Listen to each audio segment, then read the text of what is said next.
वैष्णवजन तो तेने कहिए जे पीड़ पराई जाने रे पर दुखे उपकार करे तो ये मन अभिमान न आने रे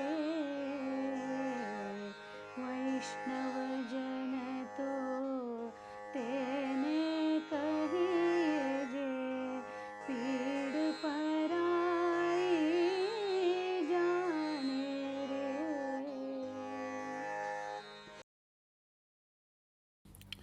ಸ್ವಾತಂತ್ರ್ಯ ಹೋರಾಟದ ಧೀಮಂತ ನಾಯಕ, ಕರ್ನಾಟಕದ ಉಕ್ಕಿನ ಮನುಷ್ಯ ಎಂದೇ ಖ್ಯಾತರಾದವರು ಶ್ರೀ ಗುದ್ದೆಪ್ಪ ವಿ ಹಳ್ಳಿಕೇರಿ. ಜನಸೇವೆಯ ದೀಕ್ಷೆ ತೊಟ್ಟ ಗುದ್ದೆಪ್ಪನವರು ಕರ್ನಾಟಕ ಕಂಡ ಅದ್ಭುತವಾದ ವ್ಯಕ್ತಿ. ಗುಜರಾತಕ್ಕೆ ಹೆಂಗೆ ವಲ್ಲಭಾಯಿ ಪಟೇಲ್ ಇದ್ರು ಹಂಗೆ ಗುದ್ದೆಪ್ಪನವರಿದ್ದರು. ಜನ ಹಂಗೆ ಅಂತಿದ್ರು ಅವ್ರನ್ನ. ಈ ಥರದ ದೃಢ ಮನಸ್ಕ, ದೃಢ ನಿಶ್ಚಯದ, ದೃಢ ಮಾತಿನ, ದೃಢ ನಿಷ್ಠೆಯ ಒಬ್ಬ ವ್ಯಕ್ತಿ ಕರ್ನಾಟಕಕ್ಕೆ, ಕಾಂಗ್ರೆಸ್ಸಿಗೆ, ರಾಜಕೀಯಕ್ಕೆ, ನಮ್ಮ ಬದುಕಿಗೆ ದೊರಕಿದ್ದೇನೆ ಭಾಳ ಅದ್ಭುತವಾಗಿತ್ತು. ಹಾವೇರಿಯ ವರ್ಧಾ ನದಿಯ ದಂಡೆಯಲ್ಲಿ ಹೊಸರಿತ್ತಿ ಎಂಬ ಗ್ರಾಮವಿದೆ. ಈ ಪುಟ್ಟ ಗ್ರಾಮದಲ್ಲಿ ವೀರಪ್ಪ ಮತ್ತು ವೀರಂಬ ಎಂಬ ರೈತ ದಂಪತಿಗೆ ಸಂಗಪ್ಪ, ಸಂಗನಬಸಪ್ಪ, ಮಾದೇವ, ಮರಿದೇವರು ಹಾಗೂ ಗುದ್ಲೆಪ್ಪ 5 ಜನ ಮಕ್ಕಳು. ಗುದ್ಲೆಪ್ಪನವರು 6ನೇ ಜೂನ್ 1906ರಲ್ಲಿ ಜನಿಸಿದರು. ತಂದೆ ವೀರಪ್ಪ, ತಾಯಿ ವೀರಮ್ಮ ಇಬ್ಬರು ಭಾಳ ಬೇಗನೆ ಇವರು ಬದುಕಿನ ಮೊದಲಿನ ಭಾಗದಲ್ಲೇ ಗತಿಸಿದ್ರು. 5 ಜನ ಅಣ್ತಂಬ್ರು ಇವರು. ಈ ಮರಿಗೌಡ್ರು ಅನ್ನೋರನ್ನು ಮುಂಡ್ರಿಗೆ ಮಠಕ್ಕೆ ಕೊಟ್ಟಿದ್ದರು, ಸ್ವಾಮಿಯನ್ನು ಮಾಡಿದರು. ಇವರ ಬಾಲ್ಯದೊಳಗನೆ ತಂದೆ ತಾಯಿ ತೀರ್ಕೊಂಡು ಕೂಡಲೇ ಇಡೀ ಜವಾಬ್ದಾರಿನೇ ಮನೆತನದ ಜವಾಬ್ದಾರಿ ಸಂಗಪ್ಪನವ್ರ ಮೇಲೆ ಬಿದ್ದಿತ್ತು. ಸಂಗಪ್ಪನವರು ಮನೆತನ ನಡೆಸಿದ್ದೇನೆ ಭಾಳ ವಿಚಿತ್ರ, ಭಾಳ ವಿಶಿಷ್ಟ ಅಂತಂದ್ರೆ ಹೆಂಗೆ, ಅವರು ಮನೆತನ ನಡೆಸ್ತಿದ್ರು, ರೈತಾಪಿ ಜೀವನ ಇತ್ತು, ಹೊಲ ಮನೆ ಮಾಡ್ತಿದ್ರು ಮತ್ತು ವ್ಯಾಪಾರನೂ ಮಾಡ್ತಿದ್ರು. ಈ ಬಣಜಿಗರ ಕುಟುಂಬದೊಳಗೆ ಮನೆತನ, ಉದ್ಯೋಗ ಮತ್ತು ವ್ಯಾಪಾರ ಒಟ್ಟಿಗೆ ಹೋಗ್ತಿದ್ದು ಮತ್ತು ಭಾಳ ಪ್ರಾಮಾಣಿಕವಾದಂಥ ವ್ಯಾಪಾರ. ಹಂಗೆ ಮಾರಾಟ ಮಾಡ್ಕೊತ ಪ್ರಾಮಾಣಿಕವಾದಂಥ ಬದುಕನ್ನು ಬದುಕಿದವರು ಸಂಗಪ್ಪನವರು. ಸಂಗಪ್ಪನವರು ಅಷ್ಟೇ ನಿಷ್ಠೆಯಿಂದ ತಮ್ಮ 4 ಜನ ತಮ್ಮಂದಿರನ್ನು ಕಾಪಾಡಿದರು. ಹೊಸರಿತ್ತಿ ಗ್ರಾಮದಲ್ಲಿ ಗುದ್ದಲಿ ಸ್ವಾಮಿಗಳ ಮಠವಿದೆ. ಈ ಮಠ ವೀರಶೈವ ಪರಂಪರೆಯನ್ನು ಹೊಂದಿದ್ದು ಅಲ್ಲಿನ ಜನರನ್ನು ಪ್ರಭಾವಿಸಿದೆ. ಇಂತಹ ಗುದ್ದಲಿ ಸ್ವಾಮಿಗಳ ಹೆಸರನ್ನು ಗುದ್ಲೆಪ್ಪ ಹಳ್ಳಿಕೇರಿ ಹೊಂದಿದ್ದರು. ಗುದ್ಲೆಪ್ಪ ಹಳ್ಳಿಕೇರಿಯವರು ತಮ್ಮ ಬಾಲ್ಯದಲ್ಲಿಯೇ ಅಸಾಮಾನ್ಯ ಪ್ರತಿಭೆ ಮೆರೆದರೆಂದು ಹೇಳಬಹುದು. ಅವರು ತಮ್ಮ ಗಣಿತ ಪ್ರತಿಭೆಯಿಂದ ಜನರನ್ನು ಚಕಿತಗೊಳಿಸುತ್ತಿದ್ದರು. ಗುದ್ಲೆಪ್ಪನವರಿಗೆ ಆ ಗಣಿತ ಪ್ರತಿಭೆ ಜನ್ಮಜಾತವಾಗಿ ಬಂದಿದ್ದಿತು. ಗಣಿತ ಹೇಳೋರು, 10 ಅಂಕೆಗಳನ್ನು ಹೇಳೋರು. ಇದು ಭಾಳ ವಿಚಿತ್ರ ಅನಿಸ್ಬಿಡ್ತು ದೊಡ್ಡ ಅಣ್ಣಗೆ. ಅವರು ಅನಿಸಿದ್ರು, ಅಲ್ಲ ನಮ್ಮ ತಮ್ಮ ನೀನು, ನಿಮ್ಮೆಲ್ಲರದು ಬುದ್ಧಿ ನನಗೆ ಕೊಟ್ಟಿರಲಿಲ್ಲ ಅಂತಿದ್ರು ಅವರು. ಅದನ್ನು ಕೊಟ್ಟಿದ್ರಿ, ಅದನ್ನು ನಿಮಗೆ ಕೊಡಾಕತ್ತೇನೆ, ನಾನು ಹೇಳಾಕತ್ತೇನೆ ಅಂತ ಹೇಳ್ತಿದ್ರು. ಆಮೇಲೆ ಇವರು ಹೇಳಿದ ಈ ಪ್ರಶ್ನೆಗಳಿಗೆ ಉತ್ತರಕ್ಕೆ ಇನ್ನೂ 4 ವರ್ಷ 5 ವರ್ಷದ ಹುಡುಗ ನಡಿಲಿಕ್ಕೆ ಕೂಡ ಸಾಧ್ಯ ಆಗ್ತಿದ್ದಿಲ್ಲ. ಸಂಗಪ್ಪನವ್ರು ವಿಚಾರ ಮಾಡಿದರು, ಎಲ್ಲ ಜನರಿಗೂ ಗೊತ್ತಾಗಬೇಕು ನಮ್ಮ ತಮ್ಮ ಅಂಥೇಳಿ ಹೆಗಲ ಮೇಲೆ ಕುಂಡ್ರಿಸ್ಕೊಂಡು ಹಳ್ಳಿಗೆ ಜಾತ್ರೆ ನಡೆದಲ್ಲೇ, ಸಂತೆ ನಡೆದಲ್ಲೇ, ಪ್ಯಾಟಿ ನಡೆದಲ್ಲೇ, ತಾವು ವ್ಯಾಪಾರ ಮಾಡಲಿಕ್ಕೆ ಹೋಗುವಂಥ ಸ್ಥಳದಲ್ಲೇ ಈ ತಮ್ಮನ್ನು ಕುಂಡ್ರಿಸ್ಕೊಂಡು ಹೋಗ್ತಿದ್ರು. ಅವ್ರು ಹೆಗಲ ಮೇಲೆ ಕರ್ಕೊಂಡು ಹೋಗಿ ಕೆಲವು ಶಾಲೆಗಳಲ್ಲಿ, ವಾರ್ಷಿಕೋತ್ಸವಗಳಲ್ಲಿ, ಎಲ್ಲೆಲ್ಲಿ ಜನರು ಶಿಕ್ಷಕರು ಇರ್ತಾರಲ್ಲ ಅವರಿಗೆಲ್ಲ ತೋರ್ಸಕ್ಕೆ ಹಚ್ಚಿಬಿಟ್ರು, ನಮ್ಮ ತಮ್ಮನ ಏನರ ಕೇಳ್ರಿ ಅವಾಗ ಅಂತ. ಯಾಕಂದ್ರೆ ನನಗೆ ಕೇಳೋದು ಕಷ್ಟ ಆಗೈತಿ, ನೀವರ ಕೇಳ್ರಿ ಅವನ್ನ ಅಂತ. ಯಾರು ಏನು ಕೇಳಿದ್ರು ಅದಕ್ಕೆ ಉತ್ತರ ಕೊಡ್ತಿದ್ರು ಅವರು. ಅಂದರೆ ಓದು ಮತ್ತು ಸ್ಮರಣ ಶಕ್ತಿ ಆಗನ ಅದ್ಭುತ ಆಗಿತ್ತು ಇವರಿಗೆ. ಸ್ಮರಣ ಶಕ್ತಿ, ಗ್ರಹಣ ಶಕ್ತಿ ಮತ್ತು ಮೇಧಾಶಕ್ತಿ, ಇವು 3. ಸ್ಮರಣ ಶಕ್ತಿ ಅನ್ನೋದು ನೆನಪಿಡೋದು, ಗ್ರಹಣ ಶಕ್ತಿ ಅದನ್ನು ಅಲ್ಲಿದ್ದು ಇಲ್ಲಿದ್ದು ನೋಡಿದ್ದು ಓದಿದ್ದು ಎಲ್ಲನೂ ಹೇಳೋದು, ಗ್ರಹಣ ತಿಳ್ಕೊಳ್ಳೋದು. ಆಮೇಲೆ ಮೇಧಾ ಅಂದರೆ ತನ್ನ ಪ್ರತಿಭೆಯಿಂದ ಉತ್ತರ ಕೊಡೋದು. ಹೊಸ ರೀತಿಯಲ್ಲಿ ಪ್ರಾಥಮಿಕ ಶಿಕ್ಷಣ ಮುಗಿಸಿದ ಗುದ್ಲೆಪ್ಪನವರು ಮಾಧ್ಯಮಿಕ ಶಿಕ್ಷಣಕ್ಕಾಗಿ ತಮ್ಮ 13ನೇ ವಯಸ್ಸಿನಲ್ಲಿ 1919ರಲ್ಲಿ ಧಾರವಾಡಕ್ಕೆ ಬಂದರು. ಹೈಸ್ಕೂಲ್ ಶಿಕ್ಷಣ ಅಂತಂದರೆ ಹುಬ್ಬಳ್ಳಿಗೆ ಬರಬೇಕು, ಇಲ್ಲದ್ರೆ ಧಾರವಾಡಕ್ಕೆ ಬರಬೇಕು, ಬೇರೆ ದಾರಿನ ಇದ್ದಿದ್ದಿಲ್ಲ ಅವಾಗ. ಹೀಗಾಗಿ ಇವ್ರನ್ನ ಧಾರವಾಡಕ್ಕೆ ಕಳಿಸ್ಬೇಕು. ಯಾಕಂದ್ರೆ ಧಾರವಾಡದೊಳಗೆ ಮುರುಘಾ ಮಠ ಅಂತಿದೆ, ಮೃತ್ಯುಂಜಯ ಅವ್ರದ್ದು ಮುರುಘಾ ಮಠ ಅಂತಿದೆ. ಅಲ್ಲಿ ಹೋದರೆ ಆ ಮುರುಘಾ ಮಠದ ಸ್ವಾಮಿಗಳ ಆಶೀರ್ವಾದನೂ ಹೋಗಿರ್ತೈತಿ. ಎರಡೂ ಬಲ ಬಂದು ಇವು ಇನ್ನಷ್ಟು ಎತ್ತರಕ್ಕೆ ಹೋಗ್ತಾನಲ್ಲ ಅಂಥೇಳಿ ಆಗಿನಿಂದನೇ 5ನೇತ್ತ ಆಗು ಹೊತ್ತಿಗೆ ಧಾರವಾಡಕ್ಕೆ ಕಲಿಸಿದ್ರು. ಇಲ್ಲೇ ಆ ಹೊತ್ತಿನಿಂದ ಹಿಡಿದು ಮುಂದೆ ಧಾರವಾಡನೂ ಇವ್ರ ಕೇಂದ್ರ ಆಗಿಬಿಡ್ತು. ಧಾರವಾಡದ ಮುರುಘಾ ಮಠ ಧಾರ್ಮಿಕ ಹಾಗೂ ಸಾಂಸ್ಕೃತಿಕ ಕೇಂದ್ರವಾಗಿ ಪ್ರಸಿದ್ಧ. ವೀರಶೈವ ಬಡ ಮಕ್ಕಳಿಗೆ ಹಾಗೂ ಪ್ರತಿಭಾವಂತ ವಿದ್ಯಾರ್ಥಿಗಳಿಗೆ ಈ ಮಠ ಶಿಕ್ಷಣಕ್ಕಾಗಿ ನೆರವು ನೀಡುತ್ತಿತ್ತು. ವೀರಶೈವ ಸಂಸ್ಥೆಯ ಪ್ರಸಾದ ನಿಲಯದಲ್ಲಿ ಬಾಲಕ ಗುದ್ಲೆಪ್ಪನವರು ಉಳಿದುಕೊಂಡರು. ಬಾಲಕ ಗುದ್ಲಪ್ಪನವರಿಗೆ ಚಿತ್ತಶಕ್ತಿಯ ಸಾಕಾರ ಮೂರ್ತಿಗಳಾದ ಶ್ರೀ ಮೃತ್ಯುಂಜಯ ಸ್ವಾಮಿಗಳ ಪರಿಚಯವಾದುದು ಇಲ್ಲಿಯೇ. ಸುಮಾರು 5 ವರ್ಷಗಳ ಕಾಲ, ಅಂದರೆ 1919ರಿಂದ 1924ರವರೆಗೆ ಗುದ್ಲೆಪ್ಪನವರು ಮುರುಘಾ ಮಠದಲ್ಲಿದ್ದು ವ್ಯಾಸಂಗ ಮಾಡಿದರು. ಮೃತ್ಯುಂಜಯ ಸ್ವಾಮಿಗಳ ಸಾನ್ನಿಧ್ಯದಲ್ಲಿ ಗುದ್ಲೆಪ್ಪನವರು ಅಪ್ರತಿಮ ಪ್ರತಿಭೆಯಾಗಿ ರೂಪುಗೊಂಡರು. ಮುರುಘಾ ಮಠಕ್ಕೆ ಬಂದರು. ಮುರುಘಾ ಮಠದೊಳಗೆ ಸ್ವಾಮಿಗಳ ಆಶೀರ್ವಾದನ ಮೊದಲನೇ ದಿವಸನೇ ಇವನು ನೋಡಿ, ಎಲ್ಲೋ ನಿನ್ನ ಬಗ್ಗೆ ಭಾಳ ಕೇಳೇನಲ್ಲ ನಾವು ಅಂದರು ಅವರು. ಅಲ್ರಿ ಗುರುಗಳ, ತಾವು ಹೇಳಿದ್ದನ್ನು ನಾವು ಹೇಳ್ತೇನಲ್ಲ ಅಂದರು. ಅಲ್ಲಿನೂ ನೀವೇನು ಹೇಳ್ತೀರ ಅದನ್ನು ಹೇಳ್ತೀನಿ ಅಂದರೆ ಇಲ್ಲಿ ಅರ್ಥ ನೀವೇನು ಹೇಳ್ತೀರ ಅದನ್ನು ಹೇಳ್ತೀನಿ ಅಂದರೆ ಅವರು ಸತ್ಯವನ್ನೇ ಹೇಳುವಂಥವ್ರು, ನಾನು ಸತ್ಯವನ್ನೇ ಹೇಳ್ತೀನಿ. ನೀವು ದೇಶದ ಭಕ್ತಿಯನ್ನು ಹೇಳುವಂಥವ್ರು, ನಾನು ಅದನ್ನು ಹೇಳ್ತೀನಿ. ಈ ಅರ್ಥದಲ್ಲಿ ಇವ್ರು ಹೇಳಿದ್ದು ಅಂದರೆ ಇವ್ರು ಹೇಳಿದ್ದು ಒಂದು ಕಾವ್ಯನೂ ಆಗಿತ್ತು, ಆವಾಗ ಒಂದು ಶಕ್ತಿನೂ ಆಗಿತ್ತು, ದೇಶಭಕ್ತಿನೂ ಆಗಿತ್ತು. ಈ ರೀತಿಯೊಳಗೆ ಮುರುಘಾ ಮಠದಾಗ ಉಳ್ಕೊಂಡ್ರು ಅವರು. ಮತ್ತು ಆ ಮುರುಘಾ ಮಠದಿಂದನೇ ಆವಾಗ ಕರ್ನಾಟಕ ಹೈಸ್ಕೂಲ್ ಅಂತ ಒಂದು ಪ್ರಾರಂಭ ಆಗಿತ್ತು. ಕಟ್ಟಿ ಅಂತ ಒಬ್ಬರು ಪ್ರಿನ್ಸಿಪಾಲ್ ಇದ್ದರು. ಆವಾಗ ಕರ್ನಾಟಕ ಹೈಸ್ಕೂಲು ಇಲ್ಲಿ ಮೊದಲು ಹೈಸ್ಕೂಲು.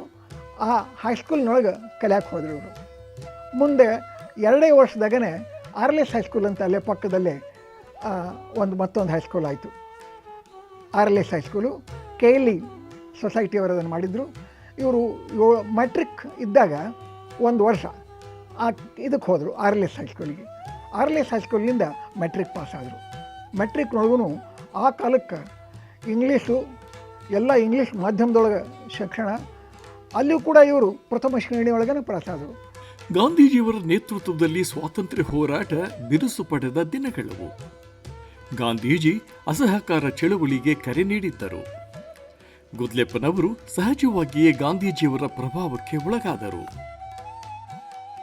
1920 ಆಗಸ್ಟ್ನಲ್ಲಿ ಕಾಂಗ್ರೆಸ್ ಅಧಿವೇಶನ ಕಲ್ಕತ್ತಾದಲ್ಲಿ ನಡೆಯಿತು. ಗಾಂಧೀಜಿಯವರ ದರ್ಶನ ಪಡೆಯಲೆಂದೇ ಗುದ್ಲೆಪ್ಪ ಕಲ್ಕತ್ತಾಗೆ ಹೋದರು. 1924 ಡಿಸೆಂಬರ್ನಲ್ಲಿ 39ನೇ ಕಾಂಗ್ರೆಸ್ ಅಧಿವೇಶನ ಬೆಳಗಾವಿಯಲ್ಲಿ ನಡೆಯಿತು. ಗುದ್ಲೆಪ್ಪನವರು ಈ ಅಧಿವೇಶನದಲ್ಲಿ ಭಾಗವಹಿಸಿದ್ದರು. ಮಹಾತ್ಮ ಗಾಂಧೀಜಿಯವರ ನಿಷ್ಕಪಟ ಹೃದಯ, ಪ್ರಾಮಾಣಿಕತೆಯ ಮೋಡಿಗೆ ಯುವಕ ಗುದ್ಲೆಪ್ಪನವರು ಸಹಜವಾಗಿಯೇ ಮರುಳಾದರು. ಆವಾಗ ಮುರುಘಾ ಮಠದಾಗಿದ್ದಿರಲ್ಲ, ಅವಾಗನೇ ಹೇಳ್ತಿದ್ರು, ನನಗೆ ಗಾಂಧಿ ಅಂದ್ರೆ ಭಾಳ ಪ್ರೀತಿ ಇದೆ. ಗುರುಗಳೇ, ನೀವು ಮೃತ್ಯುಂಜಯ ಸ್ವಾಮಿಗಳು ನನಗೆ ದೀಕ್ಷಾ ಗುರುಗಳು, ಅವರು ನನಗೆ ಶಿಕ್ಷಾ ಗುರುಗಳು. ನಿಮ್ಮ ದೀಕ್ಷೆಯನ್ನು ಕೊಡುವಂಥವ್ರು, ಅವರು ಶಿಕ್ಷಾ ಅಂದರೆ ಬದುಕಿನ ಶಿಕ್ಷಣವನ್ನು ಕೊಡುವಂಥವ್ರು, ಇಡೀ ಭಾರತವನ್ನು ಮುಕ್ತಗೊಳಿಸಬೇಕು ಅನ್ನುವಂಥ ಶಿಕ್ಷಣವನ್ನು ಕೊಡುವಂಥವ್ರು. ಅವರು ಗಾಂಧಿ ಅನ್ನೋರು ಒಬ್ಬರಿದಾಗ ಅವ್ರ ಕಡೆ ಹೋಗ್ಬೇಕು. ಅಲ್ಲಿಂದನೇ ಪ್ರೇರಣೆ ಪಡೆದು ಇವರು ಕಲ್ಕತ್ತಾಕ್ಕೆ ಹೋಗಿದ್ದರು. 1920 ಆಗಸ್ಟ್ ಮತ್ತು ಸೆಪ್ಟೆಂಬರ್ದೊಳಗೆ ಈ ಅಧಿವೇಶನ ಆಗಿತ್ತು. ಅಲ್ಲೇ ಮೊದಲು ಇವರು ಸರೋಜಿನಿ ನಾಯ್ಡು, ಲಾಲಾ ಲಜಪತ್ ರಾಯ್ ಇಂಥವ್ರನ್ನೆಲ್ಲ ಕಂಡಿದ್ದು, ಆ ದೂರದಿಂದ ಕಂಡಿದ್ದು. ಒಬ್ಬ ಸೇವಕನಾಗಿ ಸೇವಾ ಮಾಡ್ಕೊತ ಹೋಗಿ ದೂರದಿಂದ ನೋಡಿದವರು. ಮುಂದೆ ಪ್ರತ್ಯಕ್ಷ ಅವರ ಸಮೀಪ ಬಂದಿದ್ದು 1924 ಬೆಳಗಾವಿ ಅಧಿವೇಶನದೊಳಗೆ. ಬೆಳಗಾವಿ ಇವಾಗ ತಿಲಕ್ವಾಡಿ ಅಂತ ಐತಲ್ಲ, ಆ ತಿಲಕ್ವಾಡಿ, ಅದು ತಿಲಕ್ ನಗರ್, ತಿಲಕ್ವಾಡಿ. ಆ ತಿಲಕ್ವಾಡಿಯೊಳಗೆ ಆವಾಗ ಭಾಳ ದೊಡ್ಡ ಸಮ್ಮೇಳನ ನಡೆಯಿತು. ಈ ಸಮ್ಮೇಳನದ ಹೊತ್ತಿಗೆ ಗಾಂಧೀಜಿ ಬಂದಿದ್ದರು. ಆವಾಗಂತೂ ಪೂರ್ಣ ಅವ್ರ ಹತ್ರ ಅವರ ಪಾದ ಸೇವೆ ಮಾಡಬೇಕಿನ ಮೇಲೆ ಇವ್ರ ಜೊತೆಗೇ ಇರಬೇಕು ಅಂತ ನಿರ್ಣಯಕ್ಕೆ ಬಂದುಬಿಟ್ರು. ಮೆಟ್ರಿಕ್ ಪಾಸಾದ ನಂತರ ಗುದ್ಲೆಪ್ಪನವರು ಮುಂದಿನ ಶಿಕ್ಷಣಕ್ಕಾಗಿ 1927ರಲ್ಲಿ ಕರ್ನಾಟಕ ಕಾಲೇಜಿಗೆ ಬಂದರು. ಇಷ್ಟರಲ್ಲಾಗಲೇ ಯುವಕ ಗುದ್ಲೆಪ್ಪನವರು ಇಂಗ್ಲಿಷ್ ಭಾಷೆಯಲ್ಲಿ ಪ್ರಬುದ್ಧತೆ ಸಾಧಿಸಿದ್ದರು. ವೈಚಾರಿಕ ಪುಸ್ತಕಗಳನ್ನು ಓದುತ್ತಿದ್ದರಲ್ಲದೆ ಅತ್ಯುತ್ತಮ ಪುಸ್ತಕ ಪ್ರೇಮಿಯಾಗಿದ್ದರು. 4 ಭಾಷೆಗಳನ್ನು ನಿಷ್ಠೆಯಿಂದ ಕಲಿತಿದ್ದರು. Rabindranath Tagore, Swami Vivekananda, Tolstoy, Mazzini, Garibaldi, Lenin, Abraham Lincoln ಮುಂತಾದವರ ಪುಸ್ತಕಗಳನ್ನು ಓದಿ ಅರಗಿಸಿಕೊಳ್ಳುವ ಶಕ್ತಿ ಅವರಿಗಿತ್ತು. ಗಾಂಧೀಜಿಯವರ ಪ್ರಭಾವಕ್ಕೆ ಒಳಗಾದ ಗುದ್ಲೆಪ್ಪನವರು ತಮ್ಮ ವಿದ್ಯಾಭ್ಯಾಸವನ್ನು ಅರ್ಧಕ್ಕೆ ನಿಲ್ಲಿಸಿ 1927ರಲ್ಲಿ ಹೊಸ ರೀತಿಗೆ ಮರಳಿದರು. ಆ ಊರನ್ನೇ ಕೇಂದ್ರವಾಗಿಟ್ಟುಕೊಂಡು ತಮ್ಮ ಚಟುವಟಿಕೆಗಳನ್ನು ಆರಂಭಿಸಿದರು. ಉತ್ಸಾಹಿ ತರುಣರನ್ನು ಸಂಘಟಿಸಿ ಭಾರತೀಯ ತರುಣ ಸಂಘ ಸ್ಥಾಪಿಸಿದರು. ಜನರಲ್ಲಿ ರಾಷ್ಟ್ರಪ್ರಜ್ಞೆ ಮೂಡಿಸುವುದು, ಗುಲಾಮಗಿರಿ ಬೋಧಿಸುವ ಶಾಲಾ ಕಾಲೇಜುಗಳಿಗೆ ಬಹಿಷ್ಕಾರ ಹಾಕುವುದು ಸಂಘದ ಧ್ಯೇಯೋದ್ದೇಶಗಳಾಗಿದ್ದವು. ಕಲೆಕ್ಟ್ರ್ ಅಂತಿದ್ರು ಅವಾಗ. ಕಲೆಕ್ಟ್ರ್ ಬಂದು, ನೀ ಎಷ್ಟು ಕಲ್ತೀಪ? ನಾನು ಕಾಲೇಜಿಗೆ ಕಲ್ತೀನಿ 2 ವರ್ಷ, ಆದರೆ ಅದೇನು ಸಂಬಂಧ ಇಲ್ಲ, ನನಗೆ ಮೆಟ್ರಿಕ್ಯುಲೇಟ್ ಅಂತಾರೆ. ಡಿಗ್ರಿ ಅದೊಂದು, ಆ ಮೆಟ್ರಿಕ್ಯುಲೇಟ್ ಅಂತಾರೆ ಅಂತಲೇ ಹೇಳ್ತಿದ್ರು. ಇವ್ರು ಹೇಳಿದ ಇಂಗ್ಲೀಷ್ ಕೇಳಿ ಆವಾಗಿನ ಕಲೆಕ್ಟರ್, ಜಿಲ್ಲಾ ಕಲೆಕ್ಟರ್, ಧಾರವಾಡ ಜಿಲ್ಲಾ ಇತ್ತು ಅವಾಗ, ಧಾರವಾಡ ಜಿಲ್ಲಾ ಕಲೆಕ್ಟರ್, ನಿಮಗೇನು ಕೊಡಬೇಕು, ಬಹುಮಾನ ಕೊಡಬೇಕು ನಿಮಗೆ? ನನಗೇನು ಬಹುಮಾನ ಅಲ್ಲ, ಗಾಂಧಿ ಹೆಸರಿನಿಂದ ನೀವು ಏನಾದರೂ ಕೊಡ್ರಿ, ನಮ್ಮ ಊರೊಳಗೆ ಒಂದು ಗಾಂಧಿ ಸಂಸ್ಥೆ ಮಾಡ್ಕೊಂಡೆವು ಅಂತ ಕೊಡ್ರಿ. ಆ ಗಾಂಧಿ ಸಂಸ್ಥೆಗೆ ಬ್ರಿಟಿಷ್ ಅಧಿಕಾರಿಗಳಿಂದ ದೇಣಿಗೆಯನ್ನು ಪಡ್ಕೊಂಡಿದ್ದರು ಇವರು, ತಮ್ಮ ಮಾತುಗಾರಿಕೆಯಿಂದ, ಅದ್ಭುತ ಶೈಲಿಯಿಂದ, ಇಂಗ್ಲೀಷ್ನಿಂದ. ಅದಕ್ಕೆ ಹೇಳ್ತಿದ್ರ ಮೇಲಿನ ಮೇಲೆ ಇಂಗ್ಲೀಷ್ ಭಾಷೆಯನ್ನು ಕಲಿಯೋದರಿಂದ, ಇಂಗ್ಲೀಷ್ ಪುಸ್ತಕಗಳನ್ನು ಓದೋದರಿಂದ, ಇಂಗ್ಲೀಷ್ ಚರಿತ್ರೆಯನ್ನು ಓದೋದರಿಂದ ಸ್ವಾತಂತ್ರ್ಯದ ಪ್ರೀತಿ ನಮ್ಮಲ್ಲಿ ಹುಡ್ತತಿ ಅಂತ. ಅಂದರೆ ಇಂಗ್ಲೀಷರಿಗೆ ಗೊತ್ತಿಲ್ಲ, ಇಡೀ ಜಗತ್ತಿನ ತುಂಬ ಸ್ವಾತಂತ್ರ್ಯದ ಪ್ರತಿಯೊಂದು ದೇಶದ ಬಗ್ಗೆ ಪ್ರೀತಿಯನ್ನು ಅವರವರಲ್ಲಿ ಹುಟ್ಟಿಸಿದ್ದೇ ಇಂಗ್ಲೀಷ್. ಕರ್ನಾಟಕದ ರಾಜಕೀಯದಲ್ಲಿ ಆಗ ಪ್ರಮುಖರಾಗಿದ್ದ ಗಂಗಾಧರರಾವ್ ದೇಶಪಾಂಡೆ, ಕಾರ್ನಾಡ್ ಸದಾಶಿವರಾವ್, ಮುದವೀಡು ಕೃಷ್ಣರಾವ್, ಆಲೂರ ವೆಂಕಟರಾವ್, ರಂಗನಾಥ ದಿವಾಕರ ಮೊದಲಾದವರು ಗುದ್ಲೆಪ್ಪನವರ ಮುಂದಾಳುತನದ ಭಾರತೀಯ ತರುಣ ಸಂಘವನ್ನು ಸ್ವಾಗತಿಸಿದರು. ಕ್ರಾಂತಿಕಾರಿ ಮಹದೇವ ಮೈಲಾರ ಕೂಡ ಇದೇ ಭಾರತೀಯ ತರುಣ ಸಂಘದ ಸಕ್ರಿಯ ಸದಸ್ಯರಾಗಿದ್ದರು. ಕಲ್ಲನಗೌಡ ಪಾಟೀಲರು, ಈ ಕಲ್ಲನಗೌಡ ಅನ್ನೋರು ಸುಭಾಷ್ ಚಂದ್ರನ್ ಬೋಸನ್ನು ಮೊಟ್ಟ ಮೊದಲು ಧಾರವಾಡಕ್ಕೆ ಕರ್ಕೊಂಡ್ಬಂದವರು, ಹಾವೇರಿಗೆ ಕರ್ಕೊಂಡ್ಬಂದವರು ಮತ್ತು ಮೂರಿಗೆ ಕರ್ಕೊಂಡು ಹೋದವರು ಕಲ್ಲನಗೌಡ ಪಾಟೀಲರು. ಈ ಕಲ್ಲನಗೌಡ ಪಾಟೀಲರು ತಮ್ಮ ಒಬ್ಬ ವಿದ್ಯಾರ್ಥಿಯನ್ನು ಗುದ್ಲೆಪ್ಪನವ್ರ ಕಡೆ ಕೊಟ್ಟು ಕಳಿಸಿದರು, ಮಹಾದೇವ್ ಮೈಲಾರ್. ಚಿಕ್ಕವನು, ಆ ಮಹಾದೇವ್ ಮೈಲಾರ್ ಭಾಳ ನಿಷ್ಠಾವಂತ, ಇವ ಪ್ರತಿಭಾವಂತ, ಇವನು ನಿಮ್ಮ ತರಬೇತಿ ಒಳಗೆ ತಗೋರು. ಮಹಾದೇವ್ ಮೈಲಾರ್ ಅವತ್ತಿಂದ ನಮ್ಮ ಗುರುಗಳು ಕಲ್ಲನಗೌಡರು ಹೇಳ್ಯಾರಂತಂದಮೇಲೆ ಹಳ್ಳಿಕೇರಿ ಗುದ್ಲಪ್ಪನವ್ರನ್ನ ಅನುಯಾಯಿ ಆಗಬೇಕು ನಾನು ಅಂತ ಬಂದರು. ಅವತ್ತಿನಿಂದ ಕೊನೆ ತನಕನೂ ಸತ್ಯಾಗ್ರಹಿಯಾಗೇನೆ ಮೈಲಾರ್ ಮಹಾದೇವಪ್ಪ ಉಳಿದರು. ಅವರು ಗಾಂಧಿ ಹೇಳಿದ್ದು, ಗುದ್ಲೆಪ್ಪನವ್ರು ಹೇಳಿದ್ದು ಎರಡೂ ಒಂದೇ ಅಂತ ಹೇಳೋರು. ಗಾಂಧೀಜಿಯವರ ಪ್ರಭಾವಕ್ಕೆ ಒಳಗಾಗಿದ್ದ ಗುದ್ಲೆಪ್ಪನವರು ವರದಾ ನದಿಯ ತೀರದಲ್ಲಿ ಗಾಂಧಿ ಆಶ್ರಮ ಸ್ಥಾಪಿಸಿದರು. ಗಾಂಧೀಜಿಯವರ ವಿಚಾರ ಈ ಮಹಾಸಂಸ್ಥೆಯ ಗುರಿಯಾಗಿದ್ದಿತು. N B Hiremath, Venkatesha Magadi, Pawar master, Prabhuji Savanur, Lingaraja Muddannanavar, Hanumanna Jangali, Shri Tegginamani, Siddappa Sindhur, KF Patil, Kajjari Pawar master, Savanur ಮುಂತಾದವರು ಗಾಂಧಿ ಆಶ್ರಮದ ಸಮರ್ಥ ಕಾರ್ಯಕರ್ತರಾದರು. ವಿ.ಟಿ. ಮಾಗಡಿಯವರು ತಮ್ಮ ಪತ್ರದಲ್ಲಿ ಪ್ರತಿಯೊಂದು ಕಾರ್ಯಗಳಿಗೆ ಗುದ್ಲೆಪ್ಪನವರು ಮುಂದಾಳಾಗಿದ್ದ ದಿನಗಳನ್ನು ನೆನಪಿಸಿದ್ದಾರೆ. ಗಾಂಧೀಜಿಯವರಿಗೆ ಅತಿ ಪ್ರಿಯವಾಗಿದ್ದ ಖಾದಿ ಹೊತ್ತು ಮಾರುವಲ್ಲಿ ಹಳ್ಳಿಕೇರಿಯವರು ಮುಂಚೂಣಿಯಲ್ಲಿದ್ದರು. ಮಹಾತ್ಮ ಗಾಂಧೀಜಿಯವರ ವಿಚಾರಗಳನ್ನು ತಮ್ಮ ದೈನಂದಿನ ಜೀವನದಲ್ಲೇ ಅಳವಡಿಸಿಕೊಂಡು ತಮ್ಮ ಪ್ರತಿಯೊಂದು ಕಾರ್ಯದಲ್ಲಿ ತತ್ವನಿಷ್ಠೆಯಿಂದ ನಡೆಯುತ್ತಿದ್ದರೆಂದು ಅವರು ಉಲ್ಲೇಖಿಸಿದ್ದಾರೆ. ಗಾಂಧಿ ಆಶ್ರಮದ ಪ್ರಭಾವ ಹೊಸರೀತಿ ಮತ್ತು ಸುತ್ತಮುತ್ತಲ ಹಳ್ಳಿಗಳಲ್ಲೂ ತನ್ನ ಪ್ರಭಾವ ಬೀರಿದ್ದಿತು. ರಾಷ್ಟ್ರೀಯ ಚಳುವಳಿಗಳಲ್ಲಿ ಗ್ರಾಮೀಣ ಭಾಗದ ಸಾವಿರಾರು ಜನರು ಭಾಗಿಯಾಗಲು ಗಾಂಧಿ ಆಶ್ರಮ ಪ್ರೇರಣೆ ನೀಡಿತು. ಗಾಂಧಿ ಆಶ್ರಮದ ಮುಖೇನ ತರುಣ ಗುದ್ಲೆಪ್ಪನವರು ಅನೇಕ ಸಾಮಾಜಿಕ ಕೈಂಕರ್ಯಗಳನ್ನು ಕೈಗೊಂಡರು. ಪ್ರತಿಯೊಂದು ಮಾತನ್ನು ಜನರ ಜೊತೆಗೆ ಕನ್ವಿನ್ಸ್ ಮಾಡೋದು, ಹೇಳೋದು, ಅವರನ್ನು ಒಪ್ಪಿಸ್ಕೊಂಡು ಬಿಡೋದು. ಹೊಸ ರೀತಿಯೊಳಗನೆ ಆ ಮುಂದಿನ ಒಂದು ಅಧಿವೇಶನದೊಳಗೆ ನಾವು ಗಾಂಧಿ ಕಡೆ ಹೋಗೋಣ ಅಂಥೇಳಿ ಇವರು ಜನರನ್ನು ತಯಾರು ಮಾಡಿದರು. ಹೊಸ ರೀತಿಯ ಸುತ್ತಮುತ್ತಲಿದ್ದಂಥ 3,000 ಜನರನ್ನು ತಯಾರು ಮಾಡಿದರು. ಸ್ವತಃ ಹೊಸರತ್ತಿಯೊಳಗೇ 1,000 ಜನರನ್ನು ತಯಾರು ಮಾಡಿದರು. ಅಷ್ಟು ಜನ, ಒಟ್ಟು 5,000 ಜನ ಕೂಡಿಕೊಂಡು ನಾವು ಮುಂದಿನ ಅಧಿವೇಶನಕ್ಕೆ ಹೋಗೋಣ ಮತ್ತು ಎಲ್ಲ ಕಡೆ ಗಾಂಧಿ ಕೆಲಸ ಮಾಡೋಣ ಅಂಥೇಳಿ ಆ ನಿಷ್ಠೆಯಿಂದ ಜನರನ್ನು ತಯಾರು ಮಾಡಿದರು. ಇದು ಮೊಟ್ಟ ಮೊದಲು ಮಾಡಿದ ಒಂದು ದೊಡ್ಡ ಆರ್ಗನೈಸೇಷನ್. ತರುಣ ಸಂಘದ ಜೊತೆಗೇ ಊರೊಳಗೆ ತಮ್ಮ ಸೇವಾ ಆಶ್ರಮಗಳನ್ನು ಶುರು ಮಾಡಿದರು, ಸ್ಕೂಲ್ಗಳನ್ನು ಶುರು ಮಾಡಿದರು, ಬಡ ಜನರಿಗಾಗಿ ಆಸ್ಪತ್ರೆಗಳನ್ನು ಶುರು ಮಾಡಿದರು, ಬಡ ವಿದ್ಯಾರ್ಥಿಗಳಿಗಾಗಿ ಶಾಲೆಗಳನ್ನು ಆರಂಭ ಮಾಡಿದರು. 1930 ಮಾರ್ಚ್ 12ರಿಂದ ಮಹಾತ್ಮ ಗಾಂಧಿಯವರು ದಂಡಿ ಯಾತ್ರೆಯನ್ನು ಆರಂಭಿಸಿದರು. ಇದೇ ಉಪ್ಪಿನ ಸತ್ಯಾಗ್ರಹ ಎಂದು ವಿಶ್ವವಿಖ್ಯಾತವಾಯಿತು. 1930 ಮಾರ್ಚ್ 22ಕ್ಕೆ ಗುದ್ಲೆಪ್ಪನವರು ಅಹಮದಾಬಾದ್ ಹತ್ತಿರದ ಜಂಬೂಸಾರಹಳ್ಳಿಯಲ್ಲಿ ಗಾಂಧೀಜಿಯವರನ್ನು ಕೂಡಿಕೊಂಡರು. ಅಲ್ಲಿ ಅವರಿಗೆ ಸತ್ಯಾಗ್ರಹಕ್ಕೆ ಸಂಬಂಧಿಸಿ ವಿಶೇಷ ತರಬೇತಿಯನ್ನು ನೀಡಲಾಯಿತು. ದಾಂಡಿ ಯಾತ್ರೆ ಮಾಡಿದರು ಗಾಂಧಿ ಒಮ್ಮೆ. ಉಪ್ಪಿನ ಸತ್ಯಾಗ್ರಹ ಅಂತಲೂ ಅದಕ್ಕೆ ಹೆಸರು, ಉಪ್ಪಿನ ಸತ್ಯಾಗ್ರಹ. ಬ್ರಿಟಿಷರು ಉಪ್ಪಿನ ಮೇಲೆ ಕರ ಹೇರಿದ್ರು. ಇದು ಸಹಜವಾಗಿ ಜನರಿಗೆ ಬೇಕಾದದ್ದು, ಲಭಿಸಬೇಕಾದಂಥ ಒಂದು ಉಪ್ಪಿನ ಬಗ್ಗೆನೂ ಟ್ಯಾಕ್ಸ್ ಹಾಕ್ತಾರೆ ಬ್ರಿಟಿಷರು ಅಂತಂದರೆ ಇದನ್ನು ನಾವು ವಿರೋಧ ಮಾಡಬೇಕು. ಗಾಂಧೀಜಿ ಸಾಬರಮತಿ ಆಶ್ರಮದಿಂದನೇ ವಿರೋಧ ಶುರು ಮಾಡಿದರು. ಇವರು ಇಲ್ಲೇ ಪತ್ರಿಕೆಯಲ್ಲಿ ಆವಾಗ ಓದ್ತಿದ್ರು. ಆವಾಗ ಇಂಗ್ಲೀಷ್ ಪತ್ರಿಕೆಗಳಿಂದ ಅಷ್ಟ ಬರ್ತಿದ್ವು. ಇಂಗ್ಲೀಷ್ ಪತ್ರಿಕೆಗಳನ್ನೆಲ್ಲ ಓದಿ ಗಾಂಧೀಜಿಯವರು ಮಾಡಿದ್ದನ್ನು ನಾವು ಇಲ್ಲಿ ಮಾಡಬೇಕು.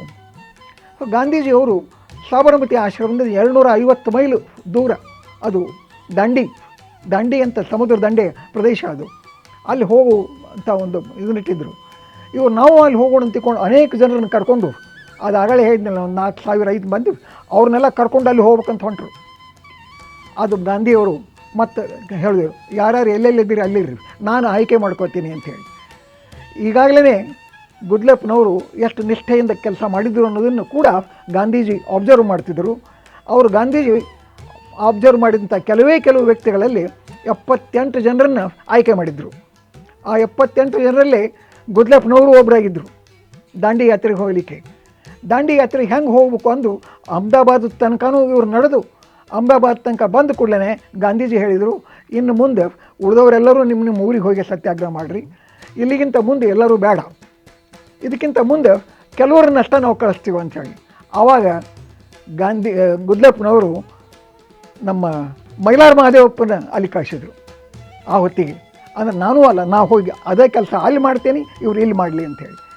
ಅಂದರೆ ತಮ್ಮ ಜೊತೆಗಿದ್ದವರನ್ನ ಮುಂದೆ ಹಾಕೋದು, ಅವ್ರನ್ನ ಮುಂದಾಳು ಮಾಡೋದು, ತಾವು ಕೂಡ ಇನ್ನೊಂದು ಕಡೆ ಹೋಗಿ ಮುಂದಾಳುವಾಗಿ ಕೆಲಸ ಮಾಡೋದು, ವಾಪಸ್ ಬಂದರು.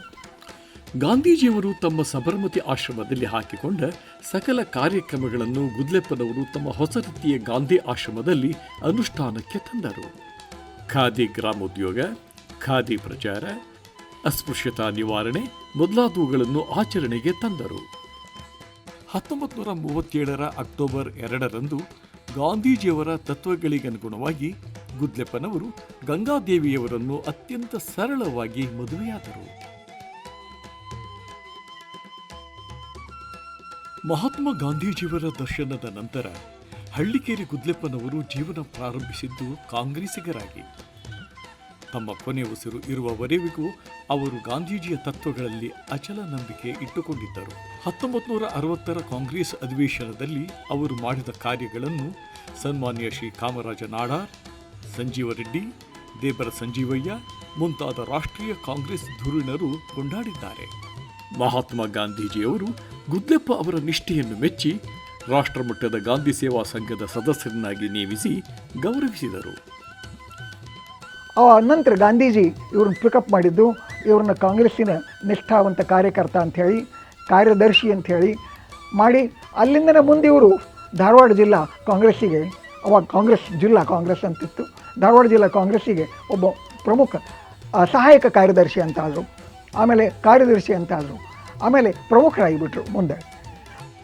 1942ರ ಚೆಲೆಜಾವ್ ಚಳುವಳಿಯಲ್ಲಿ ಗುದ್ಲೆಪ್ಪ ಬಂಧಿತರಾದರು. 2 ವರ್ಷಗಳ ಸಶ್ರಮ ಶಿಕ್ಷೆ ಅನುಭವಿಸಿದರು.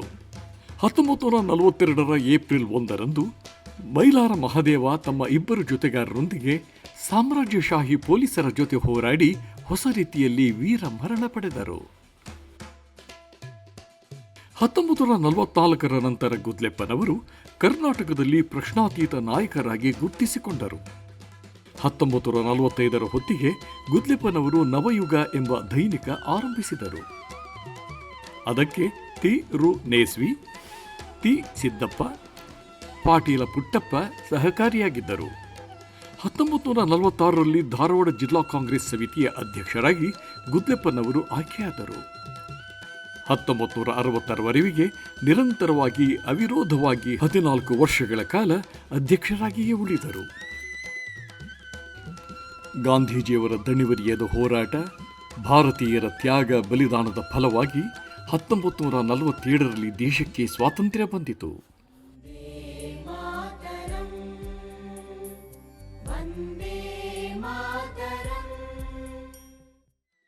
1952ರಲ್ಲಿ ಸ್ವತಂತ್ರ ಭಾರತದ ಮೊದಲ ಚುನಾವಣೆ ಜರುಗಿತು. ಮುಂಬೈ ಕರ್ನಾಟಕ ಭಾಗವಾದ ಹಾವೇರಿಯ ಮತದಾರ ಕ್ಷೇತ್ರದಿಂದ ಗುದ್ಲೆಪ್ಪನವರು ಹುರಿಯಾಳಾಗಿ ನಿಂತು ಗೆದ್ದು ಬಂದರು. 52ನೇ ಇಸ್ವಿ ಒಳಗೆ ಮೊದಲನೆಯ ಚುನಾವಣೆಗಳು ನಡೆದು ಹಾವೇರಿಯಿಂದ ಗುದ್ಲೆಪ್ಪನವರು ನಿಂತಿದ್ದರು. ಆ ಮಾಗಾಮಿಯವರು ಅಷ್ಟು ಪ್ರಖ್ಯಾತ ವ್ಯಕ್ತಿ, ಶ್ರೀಮಂತರು, ಆ ಕಾಲಕ್ಕೆ ಎಲ್ಲಿ ಬೇಕಾದಲ್ಲಿ ಹೆಂಗೆ ಬೇಕಾದಂಗೆ ಹಣ ಕೊಡುವಂಥವ್ರು, ಸಿನಿಮಾ ಟಾಕೀಸ್ ಎಲ್ಲ ಇದ್ದು ಅವರು, ಮಾಗಾಮಿ ಟಾಕೀಸ್ ಅಂತ ಇದ್ದು ಅವರು. ಇಂಥ ವ್ಯಕ್ತಿಗಳು ಅವ್ರನ್ನ ಎದುರು ಹಾಕ್ಕೊಳ್ಳಿಲ್ಲ ಇವರು. ನಾನು ಗಾಂಧಿ ಸೇವಕ, ನಾನು ದೇಶಭಕ್ತಿ, ಉಳಿದವ್ರು ಏನು ಮಾಡ್ತಾರೆ ನನಗೆ ಗೊತ್ತಿಲ್ಲ, ನಾನು ಮಾತ್ರ ಅದನ್ನು ಮಾಡ್ತೀನಿ, ನೀವು ಮಾಡಿರಿ ಅಂತ ನಾನು ಹೇಳ್ತೀನಿ ಅಂತ ಹೇಳೇ ಆರಿಸಿ ಬಂದರು. ಮೊದಲನೆಯ ಚುನಾವಣೆ ಒಳಗೆ ಆರಿಸಿ ಬಂದರು. 52ನೇ ಅವಾಗ ಬಾಂಬೆ ಸ್ಟೇಟ್ ಇತ್ತು, ನಮ್ಮದು ಮುಂಬೈ ರಾಜ್ಯ ಅಂತಿತ್ತು. ಮುಂಬೈ ಇದರೊಳಗನ ಅಸೆಂಬ್ಲಿ ಎಲ್ಲ ನಡೀತಿತ್ತು. ಆರಿಸಿ ಬಂದು ಅಲ್ಲಿ ಹೋದರು. ಸೂರತ್ನಲ್ಲಿ ಮೊರಾರ್ಜಿ ದೇಸಾಯಿ ತಮ್ಮ ಮತಕ್ಷೇತ್ರದಲ್ಲಿಯೇ ಸೋಲು ಅನುಭವಿಸಿದರು. ಆದರೆ ಕಾಂಗ್ರೆಸ್ ಹೈಕಮಾಂಡ್ ಮೊರಾರ್ಜಿ ದೇಸಾಯಿಯವರನ್ನೇ ಮುಖ್ಯಮಂತ್ರಿಯಾಗಿ ನೇಮಿಸಿತು. ಈ ವಿದ್ಯಮಾನವನ್ನು ಗುದ್ಲೆಪ್ಪನವರು ಟೀಕಿಸಿ ಹೈಕಮಾಂಡನ ಅವಕೃಪೆಗೆ ಒಳಗಾದರು. ಆ ಅಸೆಂಬ್ಲಿ ಒಳಗೆ ಇವರು ಸೇರಿದಾಗ ಮುಖ್ಯಮಂತ್ರಿ ಮೊರಾರ್ಜಿ ದೇಸಾಯಿ ಅಂತಿದ್ರು. ಆದರೆ ಖರೆ ಅಂದ್ರೆ ಆ ಇಡೀ ಸಮ್ಮೇಳನದೊಳಗೆ ಆ MLAಗಳ ಪೈಕಿ ಬಾಲ್ ಗಂಗಾಧರ್ ಖೇರ್, BG ಖೇರ್ ಅವ್ರನ್ನ ಮುಖ್ಯಮಂತ್ರಿ ಅಂತ ಮಾಡ್ಬೇಕಂತ ಆಗಿತ್ತು. ಜವಾಹರ್ಲಾಲ್ ನೆಹರು ಅವರು BG ಖೇರ್ ಅವ್ರನ್ನ ಬೇಡ ಅಂತ ರಾಜೀನಾಮೆ ಕೊಡಿಸಿ ಮೊರಾರ್ಜಿ ದೇಸಾಯಿಯವ್ರನ್ನ ಕರ್ಕೊಂಡ್ರು. ಮೊರಾರ್ಜಿ ದೇಸಾಯಿ ಸೂರತ್ ಎಲೆಕ್ಷನ್ ನಿಂತ್ಕೊಂಡು ಸೋತಿದ್ರು. ಇದೆಲ್ಲ ಹಿನ್ನೆಲೆ ಇತ್ತು. ಮೊದಲನೇ ಅಧಿವೇಶನದೊಳಗನೆ, ಮೊದಲನೇ ಭಾಷಣದೊಳಗನೆ ಎದ್ದು ನಿಂತು ಗುದ್ಲೆಪ್ಪನವ್ರು ಹೇಳಿದರು, ಮೊದಲಿನಿಂದ ನೀವು ಥರ ನಿಷ್ಠೆ ಮತ್ತು ಪ್ರಾಮಾಣಿಕತನ, ಸತ್ಯ ಎದ್ದು ನಿಂತು ಇವ್ರು ಹೇಳಿದರು, ನೀವು ಮೊರಾರ್ಜಿ ದೇಸಾಯಿಯವರು ಚುನಾಯಿತ ಅಭ್ಯರ್ಥಿ ಅಲ್ಲ, ನೀವು ಸೂರತ್ನವ್ರು ಸೋತವರು. ಸೋತಂಥ ಅಭ್ಯರ್ಥಿಯನ್ನು ನಿಮ್ಮ ಹೈಕಮಾಂಡ್ ಅಂತ ಶುರುವಾಗಿತ್ತು. ಅಷ್ಟೊತ್ತಿಗೆ ಹೈಕಮಾಂಡ್ನವರು ನಿಮ್ಮನ್ನು ಬ್ಯಾಕ್ಡೋರ್ ಎಂಟ್ರಿ ಅಂತ ಮಾಡಿ ಕರ್ಕೊಂಡ್ಬಂದಾರ, ನಿಮ್ಮಂಥವ್ರನ್ನ ನಾವು ಒಪ್ಪೋದಿಲ್ಲ ಸ್ಪಷ್ಟವಾಗಿ ಹೇಳಿದರು. ಮೊರಾರ್ಜಿ ಅವ್ರಿಗೆ ಶಾಕ್ ಆಯ್ತಿದ್ದವು. ಆದರೆ ಏನು ಮಾಡಲಿಕ್ಕಾಗ್ತದೆ, ಮೊರಾರ್ಜಿ ಅವ್ರಿಗೆ ಅಷ್ಟೇ ಅಲ್ಲ, ಅಲ್ಲಿ ನೆಹರು ಅವ್ರಿಗೂ ಶಾಕ್ ಆಯಿತು, ಪ್ರಧಾನಮಂತ್ರಿ ಅವ್ರಿಗೂ ಶಾಕ್ ಆಯ್ತು. ಅವಾಗ ಇಂಥ ಒಬ್ಬ ಅದನ್ನಲ್ಲ ಅಂಥೇಳಿ ಮೊರಾರ್ಜಿ ಮತ್ತು ಅಲ್ಲಿ ನೆಹರು ಇಬ್ಬರು ವ್ಯಕ್ತಿಗಳನ್ನು ಪರೋಕ್ಷವಾಗಿ ವಿರೋಧ ನಿಂತ್ಕೊಂಡಂಗಾಗಿತ್ತು ಅವರು. ಅವತ್ತಿನಿಂದ ಕೊನೆಯವರೆಗೂ ಗುದ್ಲೆಪ್ಪನವರಿಗೆ 8 ಸಲ MLA ಟಿಕೆಟನ್ನು ನಿರಾಕರಣೆ ಮಾಡಿದರು. ಇಲ್ಲಿಯ ಬೇರೆ ಬೇರೆ ಹಾವೇರಿಯಿಂದ, ಧಾರವಾಡದಿಂದ, ಈ ಬೇರೆ ಬೇರೆ ಭಾಗದಿಂದನೂ ಎಲೆಕ್ಷನ್ ನಿಲ್ಲಕ್ಕೆ 8 ಸಲ ಟಿಕೆಟ್ ನಿರಾಕರಣೆ ಮಾಡಿದರು. ಇದೆಲ್ಲ ಅವ್ರದೇ, ಇವರು ಯಾವುದಕ್ಕೂ ಸೋಲಿಲ್ಲ, ಬೇಡ ಅಂದರು.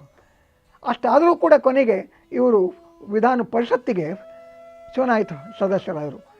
29ನೇ ಡಿಸೆಂಬರ್ 1953ರಲ್ಲಿ ಭಾಷಾವಾರು ಆಯೋಗ ರಚನೆಯಾದಾಗ ಸೈಯದ್ ಫಜಲ್ ಅಲಿ ಮುಖ್ಯಸ್ಥರಾದ ಆಯೋಗದಲ್ಲಿ ಸರ್ದಾರ್ KM ಫಣಿಕ್ಕರ್, ಹೃದಯನಾಥ ಕುಂಜ್ರು ಸದಸ್ಯರಾಗಿದ್ದರು. ಈ ಆಯೋಗ ರಾಜ್ಯ ಪರ್ಯಟನೆ ಮಾಡುವಾಗ ಗುದ್ಲೆಪ್ಪನವರು ಈ ಆಯೋಗದೊಂದಿಗೆ ಪ್ರತ್ಯೇಕ ಮೈಸೂರು ರಾಜ್ಯದ ಕುರಿತು ಅಭಿಪ್ರಾಯಗಳನ್ನು ಮಂಡಿಸಿದ್ದರು. 1954ರಲ್ಲಿ ಸನ್ಮಾನ್ಯ ಮುಖ್ಯಮಂತ್ರಿಗಳಾಗಿದ್ದ K. ಹನುಮಂತಯ್ಯ ಅವರನ್ನು ಕರ್ನಾಟಕದ ಏಕೀಕರಣಕ್ಕೋಸ್ಕರ ಉತ್ತರ ಕರ್ನಾಟಕಕ್ಕೆ ಆಹ್ವಾನಿಸಿ ಹುಬ್ಬಳ್ಳಿಯಲ್ಲಿ ಸಭೆ ಮಾಡಿ ಏಕೀಕರಣದ ವಚನವನ್ನು ಗುದ್ಲೆಪ್ಪನವರು ಪಡೆದಿದ್ದರು. ಪರಿಣಾಮ 1956ರ ನವೆಂಬರ್ 1ರಂದು ಪ್ರತ್ಯೇಕ ಮೈಸೂರು ರಾಜ್ಯ ಉದಯವಾಯಿತು.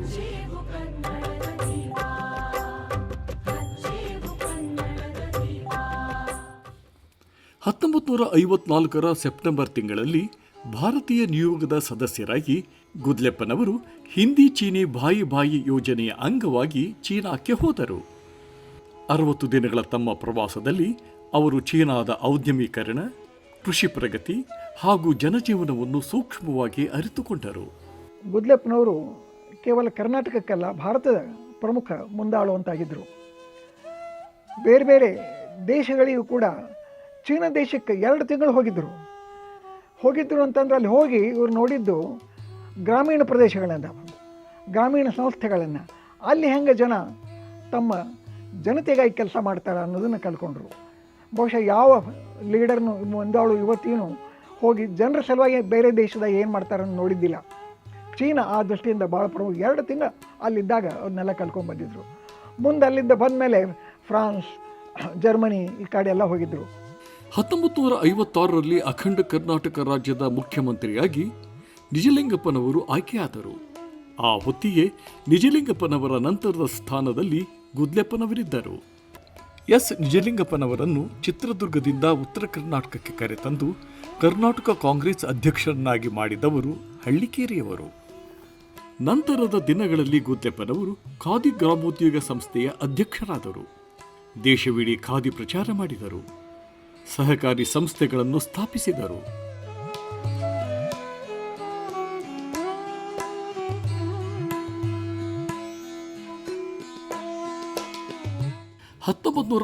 ರಲ್ಲಿ ಬೆಂಗಳೂರಿನಲ್ಲಿ ರಾಷ್ಟ್ರೀಯ ಕಾಂಗ್ರೆಸ್ ಅಧಿವೇಶನ ನಡೆಯಿತು. ಗುದ್ಲೆಪ್ಪನವರು ಸ್ವಾಗತ ಕಮಿಟಿಯ ಮುಖ್ಯಸ್ಥರಾಗಿದ್ದರು.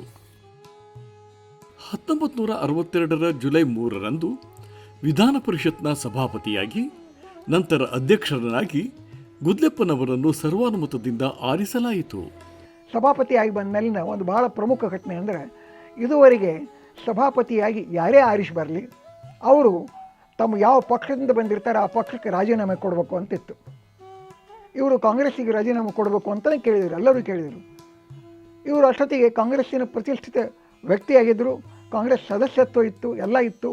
ನಾ ಯಾಕೆ ರಾಜೀನಾಮೆ ಕೊಡಬೇಕು ಅಂದರು ಇವರು. ಆ ಕಾಲಕ್ಕೆ ಭಾಳ ಅದ್ಭುತವಾದಂಥ ಇಂಗ್ಲೀಷ್ನೊಳಗೆ ಒಂದು ಡ್ರಾಫ್ಟ್ ಮಾಡಿ ವಿ.ಎನ್. ಶಾನ್ಬಾಗ್ ಅಂತಿಕೊಂಡು ನಮ್ಮ ಪೊಲೀಸ್ ಆಫೀಸರ್ ಅವಾಗ SP, ಧಾರವಾಡ SP ಇದ್ದರು ಶಾನ್ಬಾಗ್ ಅಂತ. ಇಲ್ಲೇ ನಮ್ಮ ಧಾರವಾಡದಾಗನೇ ಇರ್ತಿದ್ರು ಅವರು. ಅವ್ರ ಕಡೆಯಿಂದ ಡ್ರಾಫ್ಟ್ ಮಾಡಿಸಿ, ತಾವು ಮಾಡಿದ್ರು ಅವ್ರ ಕಡೆಯಿಂದ ಮಾಡಿಸಿ ತಿದ್ದಿಸಿ ಅದನ್ನು ಎಲ್ಲ ಲೀಡರ್ಸಿಗೆ ಕಳಿಸಿದ್ರು ಅವರು. ಏನು ಬರೆದಿದ್ದರು ಅದ್ರೊಳಗಂದ್ರೆ, ಪಕ್ಷದ ನಿಷ್ಠೆ, ರಾಷ್ಟ್ರದ ನಿಷ್ಠೆ ಸಭಾಪತಿಯ ನಿಷ್ಠೆಗಿಂತ ಭಾಳ ದೊಡ್ಡದು. ನಾನು ಪಕ್ಷ ನಿಷ್ಠೆಯನ್ನು, ರಾಷ್ಟ್ರ ನಿಷ್ಠೆಯನ್ನು ಹೊಂದಿದವ, ಸಭಾಪತಿ ಈ ಸ್ಥಾನವನ್ನು ಕೂಡ ಬಿಡ್ಲಿಕ್ಕೆ ತಯಾರಿದ್ದೇನೆ, ಆದರೆ ದೇಶದ ನಿಷ್ಠೆಯನ್ನು ಬಿಡ್ಲಿಕ್ಕೆ ತಯಾರಿಲ್ಲ. ದೇಶದ ನಿಷ್ಠೆಗಿಂತ ದೊಡ್ಡದೈತೇನೆ ಇದು ಅಂತ ಕೇಳಿದರು. ಅಲ್ಲ, ಹಂಗಾರೆ ನಾನು ಸಭಾಪತಿ ಆದವ, ಅದಕ್ಕೆ ರಾಜೀನಾಮೆ ಕೊಡ್ಬೇಕಂತ ಎಲ್ಲೈತಿ? ರಾಜೀನಾಮೆ ಯಾವಲ್ಲಿ ಕೊಡಬೇಕು? ಈ ಸಭಾಪತಿ ಆಗಿ ಇಲ್ಲಿಯ ಸದಸ್ಯರಲ್ಲಿ ಏನಾದರೂ ಒಡಕು ಬಂದಾಗ ಅದಕ್ಕೆ ನಿಷ್ಠೆಯಿಂದ ನಡ್ಕೊಳ್ಳೋದೇ ಇದ್ರೆ ನಾನು ಕೊಡಬೇಕು.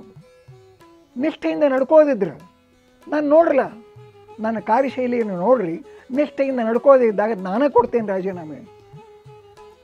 ಮೊಟ್ಟ ಮೊದಲನೇ ವ್ಯಕ್ತಿ ಅವತ್ತಿನಿಂದ ಇಡೀ ಆವಾಗ ಮತ್ತು ನಂತರ ಇವತ್ತಿನ ತನಕನೂ ಸಭಾಪತಿ ಆದರೂ ಕೂಡ ತನ್ನ ಪಕ್ಷದ ಸದಸ್ಯತ್ವಕ್ಕೆ ರಾಜೀನಾಮೆ ಕೊಡದೇ ಇದ್ದವರು ಗುದ್ಲೆಪ್ಪ ಒಬ್ಬರೇ. 1947ರಿಂದ 1962ರವರೆಗೆ ಗುದ್ಲೆಪ್ಪನವರು ಹುಬ್ಬಳ್ಳಿಯ ಸುಪ್ರಸಿದ್ಧ 3000 ಮಠದ ಪ್ರೆಸ್ನ ಚಿಕ್ಕ ಕರಿಯ ಹೆಂಚಿನ 2 ಕೋಣೆಗಳಿರುವ ಮನೆಯಲ್ಲಿ ವಾಸವಿದ್ದರು. ಅಂದಿನ ದಿನಗಳಲ್ಲಿ ಭಾರತದ ಎಲ್ಲ ದೊಡ್ಡ ಮುಖಂಡರು ಈ ಮನೆಗೆ ಭೇಟಿ ನೀಡಿದ್ದರು. Jawaharlal Nehru, doctor Sarvepalli Radhakrishnan, Kengal Hanumanthaiah, Nijalingappa, S.R. ಕಂಠಿ, ದೇವರಾಜ ಅರಸ್, ಇಂದಿರಾ ಗಾಂಧಿ ಮುಂತಾದ ಪ್ರಮುಖರು ಇದೇ ಮನೆಯಲ್ಲಿ ಗುದ್ಲೆಪ್ಪನವರ ಆತಿಥ್ಯ ಸ್ವೀಕರಿಸಿದ್ದಾರೆ. ರಾಷ್ಟ್ರಪತಿಗಳಾದ ಬಾಬು ರಾಜೇಂದ್ರ ಪ್ರಸಾದ್, ವಿ.ವಿ. ಗಿರಿ, ಬಿ.ಡಿ. ಜತ್ತಿ, ಡಾಕ್ಟರ್ ರಾಧಾಕೃಷ್ಣನ್ ಮುಂತಾದ ಮಹನೀಯರನ್ನು ಧಾರವಾಡಕ್ಕೆ ಕರೆತಂದವರು ಶ್ರೀ ಗುದ್ಲೆಪ್ಪ ಹಳ್ಳಿಕೇರಿಯವರು. 1963ರಲ್ಲಿ ಕನಕದಾಸರ 400ನೇ ಜಯಂತಿಯನ್ನು ಹಾವೇರಿಯ ಕಾಗಿನೆಲೆಯಲ್ಲಿ ವಿಜೃಂಭಣೆಯಿಂದ ಆಚರಿಸಿದ್ದು ಕಾರ್ಯಾಧ್ಯಕ್ಷರಾಗಿದ್ದ ಗುದ್ಲೆಪ್ಪನವರು. ಅಂದಿನ ಕಾರ್ಯಕ್ರಮಕ್ಕೆ ಕೇಂದ್ರ ಮಂತ್ರಿ ಹುಮಾಯೂನ್ ಕಬೀರ್ ಮತ್ತು ನಿಜಲಿಂಗಪ್ಪನವರನ್ನು ಗುದ್ಲೆಪ್ಪನವರು ಆಹ್ವಾನಿಸಿದ್ದರು. ಹಳ್ಳಿಕೇರಿಯವರು ಈಗಿನ ಬಸ್ ಸ್ಟ್ಯಾಂಡ್ ಹತ್ತಿರದ ಒಂದು 3000 ಮಠದ ಒಂದು ಮಠದ ಒಂದು 2 ಕೋಣೆಯ ಮನೆ ಇತ್ತು ಅದು. ನಾನು 2-3 ಸಲ ಆ ಮನೆಗೆ ಹೋಗೀನಿ. ಆ 2 ಕೋಣೆಯ ಮನೆಗೆ ನೆಹರು ಬಂದಾರ, UN ಢೇಬರ್ ಬಂದಾರ, ಬೇರೆ ಬೇರೆ ಕಾಂಗ್ರೆಸ್ಸಿನ ಪ್ರತಿಷ್ಠಿತರೆಲ್ಲ ಬಂದಾರಲ್ಲಿ. ಸ್ವತಃ ಇಂದಿರಾ ಗಾಂಧಿ 2-3 ಸಲ ಬಂದು ಆ ಮನೆಯೊಳಗೆ ಊಟ ಮಾಡಿದ್ದು ನೋಡಿ. ಗುದ್ಲೆಪ್ಪನವರು ಮತ್ತು ಅವ್ರ ಮನೆಯವರು ಅವ್ರನ್ನ ಸ್ವತಃ ಒಂದು 2 ಮೆಟ್ಲು ಹತ್ತಿದ ಕೂಡಲೇ ಮನೆ, ಆ 2 ಮೆಟ್ಲ ಹತ್ತಿನೂ ಬಂದು ಆ ಮನೆಯೊಳಗೆ ಇದ್ದು ಅಲ್ಲಿ ಭೋಜನ ಸ್ವೀಕಾರ ಮಾಡಿದ್ದು. ಭಾಳ ಪ್ರೀತಿಯಿಂದ ನಾನು ಊಟ ಮಾಡಿದೆ ಅಂತ ತಿಳ್ಕೊಂಡು ನೆಹರು ಹೇಳಿದ್ದು. ಪತ್ರಿಕೆ ಒಳಗೆ ಅದೇ ಪ್ರಮುಖ ಆಗ್ತಿತ್ತು, ಗುದ್ಲೆಪ್ಪನವ್ರ ಮನೆಯಲ್ಲಿ ಊಟ ಮಾಡಿದರು ಅಂಥೇಳಿ. ಅಂದರೆ 2 ಕೋಣೆಯ ಸಣ್ಣ ಮನೆಯೊಳಗೆ ಅನೇಕ ವರ್ಷ ಇದ್ದರು. ಹುಬ್ಬಳ್ಳಿ ಉತ್ತರ ಕರ್ನಾಟಕದ ಹೆಬ್ಬಾಗಿಲು. ಗುದ್ಲೆಪ್ಪನವರು ಹುಬ್ಬಳ್ಳಿಯನ್ನು ತಮ್ಮ ಕಾರ್ಯಕ್ಷೇತ್ರವಾಗಿ ಮಾಡಿಕೊಂಡರು. ರಾಜಕೀಯ, ಸಾಮಾಜಿಕ, ಧಾರ್ಮಿಕ ಪ್ರಮುಖರು ಗುದ್ಲೆಪ್ಪನವರ ಅತಿಥಿಗಳಾದರು.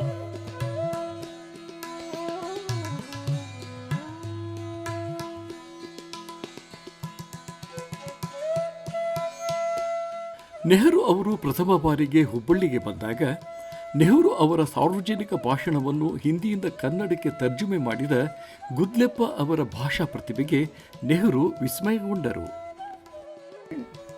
ಮೊಟ್ಟ ಮೊದಲು ಜವಾಹರ್ಲಾಲ್ ನೆಹರು ಅವರನ್ನು ಹುಬ್ಬಳ್ಳಿಗೆ ಕರೆಸಿದ್ರು. ಅಲ್ಲಿಂದನೇ ಸಂಪರ್ಕ ಇತ್ತು. ಹುಬ್ಬಳ್ಳಿಯೊಳಗೆ ಜವಾಹರ್ಲಾಲ್ ನೆಹರು ಮಾತಾಡಿದ್ದನ್ನು ಕನ್ನಡದಲ್ಲಿ ಅನುವಾದ ಮಾಡಿದ್ದು ಇವರೇ. ಮುಂದೆ 52ನೇ ಇಸ್ವಿಯೊಳಗೆ ಏನು ಚುನಾವಣೆ ಅದು ಅಲ್ಲ, ಇವರು ಸ್ವತಃ ಆರಿಸಿ ಬಂದಿದ್ದಾರಲ್ಲ, ಆ ಚುನಾವಣೆ ಸಂದರ್ಭದೊಳಗೆ ಧಾರವಾಡದೊಳಗೆ 2 ಸಲ ಮಾತಾಡಿದರು ಜವಾಹರ್ಲಾಲ್ ನೆಹರು. ಮೊದಲನೇ ಸಲ ಮಾತಾಡಿದಾಗ ಈಗ CCK ಗ್ರೌಂಡ್ ಅಂತ ಕ್ರಿಕೆಟ್ ಕ್ಲಬ್ ಆಫ್ ಕರ್ನಾಟಕ ಅಂತಿತ್ತು ಅವಾಗ, ಈಗ ಅದು RN ಶೆಟ್ಟಿ ಕ್ರೀಡಾಂಗಣ ಅಂತ ಆಗೈತಿ. ಅಲ್ಲೇ ಮೊದಲನೇ ಸಲ ನೆಹರು ಮಾತಾಡಿದರು. 2ನೇ ಸಲ ಕಲೆಕ್ಟರ್ ಕಂಪೌಂಡ್ನಾಗ, ಈಗ ಅದಕ್ಕೆ DC ಕಂಪೌಂಡ್ ಅಂತಾರೆ, ಅಲ್ಲೇ ಮಾತಾಡಿದರು. 2 ಸಲ ಇವರು ಜವಾಹರ್ಲಾಲ್ ನೆಹರು ಅವರ ಹಿಂದಿ ಭಾಷಣವನ್ನು ಕನ್ನಡದಾಗ ಅನುವಾದ ಮಾಡಿದ್ದು ನಾನೇ ಕೇಳೀನಿ. ಮೊದಲನೇ ಸಲ ಭಾಳ ಸಣ್ಣವಿದ್ದೆ, ಅದು ಗೊತ್ತಿದ್ದಿದ್ದಿಲ್ಲ. ಕುತೂಹಲದಿಂದ ಅಲ್ಲಿ ಹೋಗಿದ್ದೆ ನಾನು. 52ನೇ ಇಸ್ವಿಯೊಳಗನೆ ಚುನಾವಣೆ ಭಾಷಣಗಳಿವೆಲ್ಲ ಅಂಥವು ಕಡೆ. ಮತ್ತು ಒಂದು ಸಲ ಅಂತೂ ಮೊದಲನೇ ಸಲ 3 ಕಡೆ ಮಾತಾಡಿದರು. ಅಗ್ರಿಕಲ್ಚರ್ ಕಾಲೇಜ್ ಒಂದು ಕಡೆ ಮಾತಾಡಿದರು, ಯೂನಿವರ್ಸಿಟಿ ಒಳಗೆ ಒಂದು ಕಡೆ ಮಾತಾಡಿದರು. ಇಲ್ಲೇ ಇವಾಗಿನ ಕಾಲದೊಳಗೆ ಎಲ್ಲಾದರೂ ಒಂದು ಕಡೆಗೆ ಮಾತಾಡ್ತಿರ್ತಾರೆ. ಹಂಗೆ ಕಲೆಕ್ಟರ್ ಕಾಂಪೌಂಡ್ನಾಗ ಮಾತಾಡಿದರು.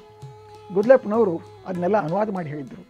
ಮತ್ತು ಒಮ್ಮೆ ಅವರು ಮಾತಾಡ್ತಾಯಿದ್ರು, ಹಿಂದಿ ಒಳಗೆ ಅವರು 2 ವಾಕ್ಯ ಹೇಳಿದ್ರೆ ಇವರು ಒಂದೇ ವಾಕ್ಯದಾಗ ಅದನ್ನು ಅನುವಾದ ಮಾಡಿ ಮುಗಿಸ್ಬಿಡ್ತಿದ್ರು. ದಿಗ್ಭ್ರಮಿತರಾಗಿ ನಿಂತು ಬಿಡ್ತಿದ್ರು. ಹೋಗ್ಯಾ ಅಂತ ಕೇಳ್ತಿದ್ರು. ಹಾಂ, ಕವಿಕಾ ಹೋಗ್ಯಾ ಅಂತಿದ್ರು. ಅಂದರೆ ಅನುವಾದ ಮಾಡಿ ಮುಗಿಸೇನು ನಾನು ಈಗಾಗಲೇ ಅಂತ. ಜನರಿಗೂ ಆಶ್ಚರ್ಯ, ನೆಹರುಗೂ ಆಶ್ಚರ್ಯ, ಇವ್ರಿಗೆ ಮಾಡಿದ್ರಲ್ಲ ಅಂಥೇಳಿ. ಆ ಥರದ ಮಾತುಗಾರಿಕೆ ಇವರಲ್ಲಿತ್ತು. 1962 ಅಕ್ಟೋಬರ್ 2ರಂದು ಹುಬ್ಬಳ್ಳಿಯ ವಿದ್ಯಾನಗರದಲ್ಲಿ ಗುದ್ಲೆಪ್ಪನವರು ಹೊಸ ಮನೆ ಕಟ್ಟಿದರು. ಅದಕ್ಕೆ ಗಾಂಧಿ ಕುಟೀರ ಎಂದು ಹೆಸರಿಟ್ಟರು. ಮೃತ್ಯುಂಜಯ ಅಪ್ಪನವರು ಹಾಜರಿದ್ದು ಗೃಹ ಪ್ರವೇಶದ ಪೂಜೆ ಸಲ್ಲಿಸುವ ಮೂಲಕ ಆಶೀರ್ವದಿಸಿದರು. ಆದರೆ ಗಾಂಧಿ ಕುಟೀರ ರಾಜಕೀಯ ಎದುರಾಳಿಗಳ ಕಟುಟೀಕೆಗೆ ಒಳಗಾಗಿದ್ದು ವಿಪರ್ಯಾಸ. ಈಗಿನ KMC ಪಕ್ಕ ಒಂದು ಮನೆ, ಗಾಂಧಿ ಕುಟೀರ ಅಂತ ಒಂದು ಮನೆ ಕಟ್ಕೊಂಡ್ರು. ಆವಾಗ ಅನೇಕ ಪತ್ರಕರ್ತರು ಬೇರೆ ಬೇರೆಯವರು ಗಾಂಧಿ ಕುಟೀರ ಅಂತ ಹೆಸರಿಟ್ಟಾರ, ದೊಡ್ಡ ಮನೆ ಕಟ್ಟ್ಯಾರ, ಭಾಳ ಟೀಕೆ ಮಾಡಿದರು. ಇವಾಗ ಯಾರು ಟೀಕೆ ಮಾಡಿದರೋ ಅವರೇ 4-5 ಅಂತಸ್ತುಗಳ ಮನೆಗಳನ್ನು ಕಟ್ಕೊಂಡವ್ರಿದ್ದರು. ಅಂಥವ್ರನ್ನೇನು ನಾವು ಹೇಳೋದು ಬೇಡ, ಯಾಕಂದ್ರೆ ತಮ್ಮ ಪಾಡಿಗೆ ಅವರೇ ಹೋಗಿಬಿಟ್ಟಾರೆ, ಹೋಗಿಬಿಟ್ಟಾರೆ, ಈ ಗಿಡದಾಗಿ ಎಲೆ ಉದುರಿದಂಗೆ. ಆವಾಗ ಗಾಂಧಿ ಕುಟೀರಕ್ಕೆ ಆ ಮನೆಗೆ ಒಂದೇ ದಿನ ಸುಮ್ಮನೆ ಇದ್ದರು. ಗುದ್ಲೆಪ್ಪನವ್ರು ಯಾವ ಇದಕ್ಕೂ ವಿಚಾರ ಮಾಡಲಿಲ್ಲ. ಮೃತ್ಯುಂಜಯ ಅಪ್ಪನವರು ಅವತ್ತು ಬಂದು ಮೊದಲು ಪೂಜೆ ಮಾಡಿ ಆಶೀರ್ವಾದ ಮಾಡಿ ಹೋಗಿದ್ದರು ಮನೆಗೆ. ಬೆಳಿಗ್ಗೆ ಎಲ್ಲ ಪತ್ರಿಕೆಯಲ್ಲಿ ಬಂದಿದ್ದರು. ಕೊನೆಗೆ ಗುದ್ಲೆಪ್ಪನವ್ರು ತಮ್ಮ ಮಾತಿನಾಗ ಹೇಳಿದರು, ನಾನು ಈ ಮನೆಗೆ ಗಾಂಧಿ ಕುಟೀರ ಅಂತ ಹೆಸರಿಟ್ಟೇನೆ. ಭಾಳ ಮಂದಿ ಇದಕ್ಕೆ ಯಾರ್ಯಾರೋ ಏನೋ ಕೊಟ್ಟಾರ ಅಂತ ಹೇಳ್ತಾರೆ. ಹೌದು, ಭಾಳ ಮಂದಿ ಕೊಟ್ಟಾರ. ಯಾಕಂದ್ರೆ ನಾನು ಜನರಿಗಾಗಿ ಎಲ್ಲ ಕೊಟ್ಟೇನೆ. ಯಾರು ಏನು ಬಂದರೂ ನಾನು ಕೊಟ್ಟೇನೆ.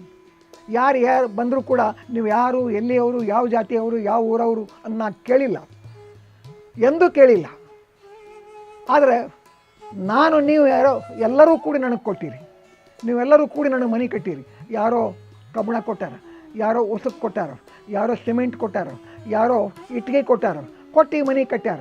ಆದ್ದರಿಂದ ಇವತ್ತಿನಿಂದ ಈ ಮನೆ ನಿಮ್ಮ ಮನೆ, ಜನರ ಮನೆ. ಎಲ್ಲಿಯವರೆಗೆ ನಾನು ಇರೋದಿಲ್ಲೋ ಅಲ್ಲಿ ತನಕನೂ ಇದು ನಾನು ಇರ್ತೇನೆ, ಅಲ್ಲಿ ತನಕನೂ ಈ ಮನೆ ನಿಮ್ಮದೇ, ಜನರದೇ ಇದು. ಅಂದ್ರೆ ಮನೆಯವರನ್ನು, ಮಕ್ಕಳನ್ನ ಎಲ್ಲರನ್ನೂ ಬದಿಗಿಟ್ಟು ಜನರಿಗೆ ಮನೆಯನ್ನು ಅರ್ಪಣೆ ಮಾಡಿದ್ದು ಗಾಂಧಿ ಕುಟೀರ. ಖರೇನವ ಇಷ್ಟು ನಿಷ್ಠೆಯಿಂದ ಒಂದು ಮನೆಯನ್ನು ಅರ್ಪಣೆ ಮಾಡ್ತೀನಿ.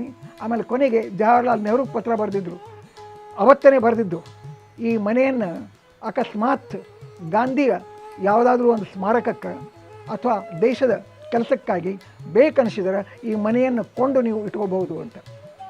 ಈ ಮನೆಯನ್ನು ಕೊಂಡು ಅಂದರೆ ಕೊಂಡ್ಕೊಂಡು ಹೋಗಿ ಅಲ್ಲ, ಖರೀದಿ ಮಾಡಿ ಅಲ್ಲ,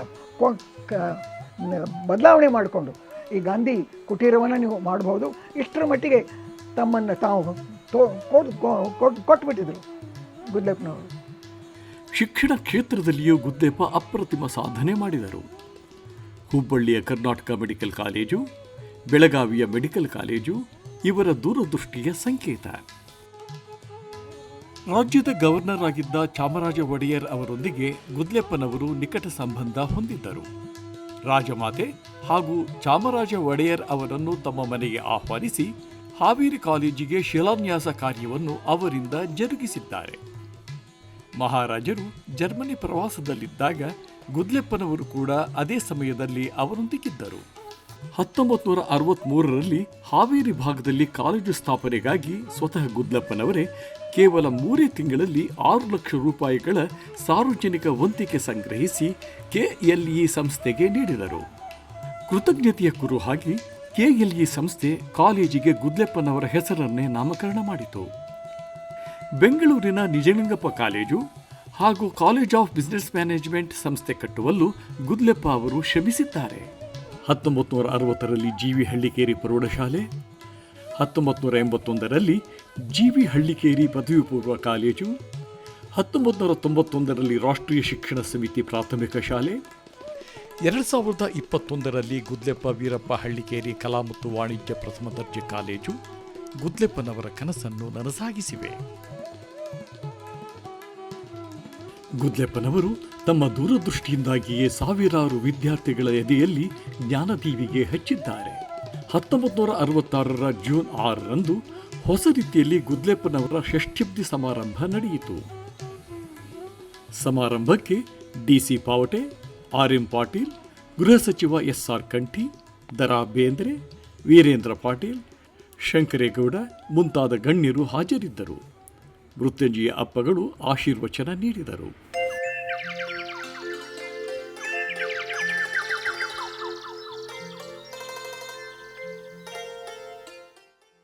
1963ರಲ್ಲಿ ಚಂಡೀಗಢದಲ್ಲಿ ನಡೆದ ಅಖಿಲ ಭಾರತ ವಿಧಾನಮಂಡಲ ಸಭಾಪತಿಗಳ ಅಧಿವೇಶನದಲ್ಲಿ ಗುದ್ಲೆಪ್ಪನವರು ಭಾಗಿಯಾಗಿದ್ದರು.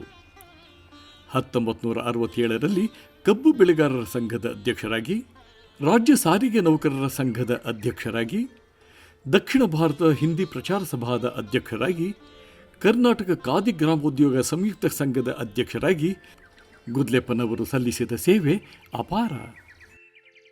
1962ರಲ್ಲಿ ಜರುಗಿದ ವರದಾ ನದಿಯ ಜಲಪ್ರಳಯ ಸಮಯದಲ್ಲಿ ಆಗಿನ ಮುಖ್ಯಮಂತ್ರಿ BD ಜತ್ತಿಯವರೊಡನೆ ಪ್ರವಾಹದಲ್ಲಿ ದೋಣಿ ಮೂಲಕವಾಗಿ ಸಂತ್ರಸ್ತರ ಕಷ್ಟಗಳನ್ನು ನಿವಾರಿಸಿದ್ದು ಇತಿಹಾಸ. ಗುದ್ಲೆಪ್ಪನವರೊಂದಿಗೆ ಆಗಿನ ಶಾಸಕರಾಗಿದ್ದ ಸಿದ್ದಮ್ಮ ಮೈಲಾರ, ಸಿದ್ದಪ್ಪ ಸಿಂಧೂರ ಕೂಡ ಭಾಗಿಯಾಗಿದ್ದರು. ಮೇ 1964ರಂದು ಅಂದಿನ ಪ್ರಧಾನಮಂತ್ರಿಗಳಾಗಿದ್ದ ಶ್ರೀ ಲಾಲ್ ಬಹದ್ದೂರ್ ಶಾಸ್ತ್ರಿಯವರು, ಮುಖ್ಯಮಂತ್ರಿ ಶ್ರೀ ನಿಜಲಿಂಗಪ್ಪನವರು ಮತ್ತು ವೀರೇಂದ್ರ ಪಾಟೀಲರು ಹಳ್ಳಿಕೇರಿ ಕುಟುಂಬದವರೊಂದಿಗೆ ಹುಬ್ಬಳ್ಳಿಯಲ್ಲಿ ಸಂದರ್ಶಿಸಿದ್ದರು. ನಮ್ಮ ತಂದೆಯವ್ರ ಜೊತೆನ ನಾನು ಜಾಸ್ತಿ ಇರ್ತಾ ಇದ್ದೆ ಅವಾಗಿಂದ, ಚಿಕ್ಕವನು ಇದ್ದಾಗಿಂದ. ಅದೇ ರೀತಿಯೇ ಅವರು ನಮ್ಮನ್ನೆಲ್ಲರೂ ನಾವು 7 ಜನ ಮಕ್ಕಳು ಎಲ್ಲರನ್ನೂ ಒಂದೇ ರೀತಿಯಿಂದ ಬೆಳೆಸಿದ್ದಾರೆ. ಅವರು ಸುಸಕ್ಷಿತ ಮಾಡಿದ್ದಾರೆ. ಅದಕ್ಕೆಲ್ಲ ಮೂಲ ಕಾರಣ ನಮ್ಮ ತಾಯಿಯವರು. ನಮ್ಮ ತಂದೆಯವರು ಜಾಸ್ತಿ ಇರ್ತಿದ್ದಿಲ್ಲ, ಅಂದಾಗ ನಮ್ಮ ತಾಯಿಯವರೇ ಒಳ್ಳೆ ಇದನ್ನು ಮಾಡಿದ್ದಾರೆ. ಅದ್ರ ಜೊತೆ ನಮ್ಮ ಹಿರಿಯ ಸಹೋದರ ದೀನಬಂಧು ಅವರು ಅದೇ ರೀತಿಯಿಂದ ನಮ್ಮನ್ನು ಪ್ರೀತಿಯಿಂದ ಬೆಳೆಸಿದ್ದಾರೆ. ಮತ್ತು ಅದೇ ರೀತಿಯಿಂದ ನಾವು ಎಲ್ಲ ಮಕ್ಕಳು ಯಾರೂ ರಾಜಕೀಯಕ್ಕೆ ಬರಲಿಲ್ಲ. ಎಲ್ಲ ಒಳ್ಳೆಯ ರೀತಿಯಿಂದ ನಾವು ಜೀವನ ನಡೆಸ್ತಾ ಇದ್ದೀವಿ. ತಮ್ಮ ಜೀವಮಾನದುದ್ದಕ್ಕೂ ದೇಶ ಸೇವೆ, ಜನಸೇವೆಗಳಲ್ಲಿ ನಿರಂತರವಾಗಿ ಶ್ರಮಿಸಿ 1971 ಮೇ 15ರಂದು ಗುದ್ಲೆಪ್ಪನವರು ಲಿಂಗೈಕ್ಯರಾದರು. ನನಗೆ ಜನರೇ ದೇವರು, ಬೇರೆ ದೇವರಲ್ಲಿ ನನಗೆ ನಂಬಿಕೆ ಇಲ್ಲ ಎಂದು ಹೇಳುತ್ತಿದ್ದ ಆದರ್ಶ ವ್ಯಕ್ತಿಯ ಕಣ್ಮರಿಯೊಂದಿಗೆ ಕರ್ನಾಟಕ ಅಷ್ಟೇ ಏಕೆ ಭಾರತದ ಒಂದು ಮಹೋನ್ನತ ಬದುಕು ಕೊನೆಗೊಂಡಿತು. ಜನಸೇವೆಯೇ ಜನಾರ್ದನ ಸೇವೆ ಎಂದು ನಂಬಿದ್ದ ಗುದ್ಲೆಪ್ಪನವರು ಗಾಂಧಿ ಗುರುಕುಲದ ಪ್ರವೇಶ ದ್ವಾರದಲ್ಲಿಯೇ ಚಿರನಿದ್ರೆಯಲ್ಲಿ ಮಲಗಿದ್ದಾರೆ.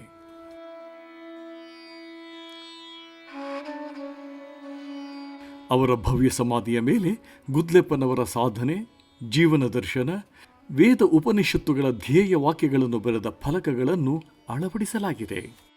ತಮ್ಮ ಆದರ್ಶಮಯ ಜೀವನದಿಂದ, ತತ್ವನಿಷ್ಠೆಗಳಿಂದ ನವಪೀಳಿಗೆಗೆ ದಾರಿದೀಪವಾಗಿದ್ದಾರೆ ಗುದ್ಲೆಪ್ಪನವರು. ಸರ್ವಧರ್ಮಗಳನ್ನು ಸಮಾನವಾಗಿ ಕಾಣುತ್ತಿದ್ದ ಗುದ್ಲೆಪ್ಪನವರಿಗೆ ಇಂದಿಗೂ ಸರ್ವಧರ್ಮ ಪ್ರಾರ್ಥನೆಯ ಮೂಲಕ ಗೌರವ ಸಮರ್ಪಿಸಲಾಗುತ್ತಿದೆ.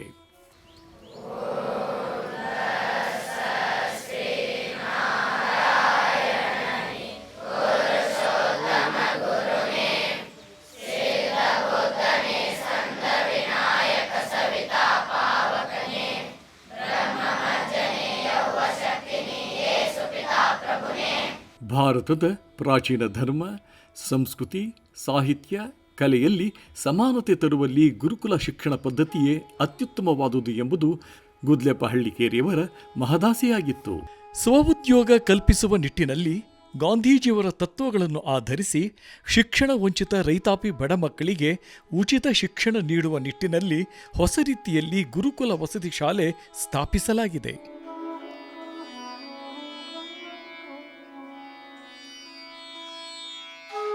ಗಾಂಧೀಜಿಯವರ ಜನ್ಮ ಶತಾಬ್ದಿಯ ನೆನಪಿನಲ್ಲಿ 29 ಸೆಪ್ಟೆಂಬರ್ 1969ರಂದು ಶ್ರೀ ಎಸ್ ನಿಜಲಿಂಗಪ್ಪ, ಮುಖ್ಯಮಂತ್ರಿ ವೀರೇಂದ್ರ ಪಾಟೀಲ್ ಮತ್ತು ಶಂಕರೇಗೌಡ ಅವರ ಮುಂದಾಳತ್ವದಲ್ಲಿ ಶಂಕುಸ್ಥಾಪನೆ ನೆರವೇರಿಸಲಾಯಿತು.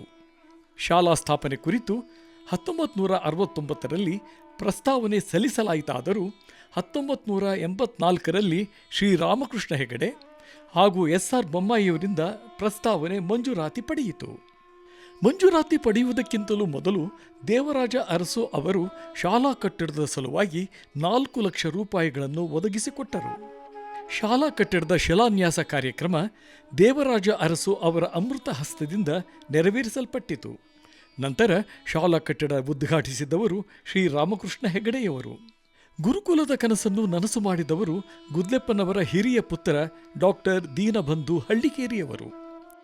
ಡಾಕ್ಟರ್ ದೀನಬಂಧು ಹಳ್ಳಿಕೇರಿಯವರ ನೇತೃತ್ವದಲ್ಲಿ ಶ್ರೀ ಆರ್.ಬಿ. ಮಾಮಲೆ ದೇಸಾಯಿ, ಮಗು ಹಂದ್ರಾಳ, ಶಾಸಕ ಸಿ.ಸಿ. ಕಲಕೋಟಿ, ಗೋಪಣ್ಣ ಕುಲಕರ್ಣಿ, ವೀರಣ್ಣ ಚೆಕ್ಕಿ ಹಾಗೂ ಬಿ.ಜಿ. ಗೌರಿಮನಿ ಅವರು ಗುರುಕುಲವನ್ನು ಸ್ಥಾಪಿಸಿ ಯಶಸ್ವಿಯಾಗಿ ಮುನ್ನಡೆಸಿಕೊಂಡು ಬಂದಿದ್ದಾರೆ. ಇವರೆಲ್ಲರ ಪ್ರಯತ್ನದ ಫಲವಾಗಿ ಗಾಂಧಿ ಗ್ರಾಮೀಣ ಗುರುಕುಲ 42 ಸಂವತ್ಸರಗಳನ್ನು ಕಂಡು ಯಶಸ್ವಿಯಾಗಿ ಮುನ್ನಡೆಯುತ್ತಿದೆ.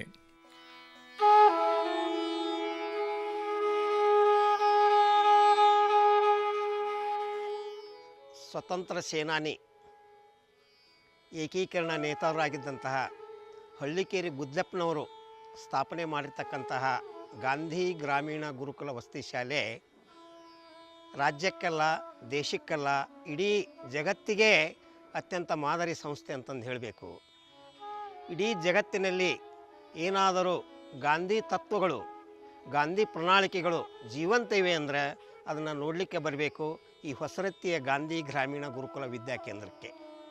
ಮಹಾತ್ಮ ಗಾಂಧೀಜಿಯವರ ಚಿಂತನ ಮಂಥನವನ್ನು ಆದರ್ಶವಾಗಿಟ್ಟುಕೊಂಡು ಆಧುನಿಕತೆಯಲ್ಲಿ ಭಾರತೀಯತೆಯನ್ನು ತುಂಬುವಲ್ಲಿ ಈ ಗುರುಕುಲ ಒಂದು ಆದರ್ಶ ಸಂಸ್ಥೆಯಾಗಿ ರೂಪುಗೊಂಡಿದೆ.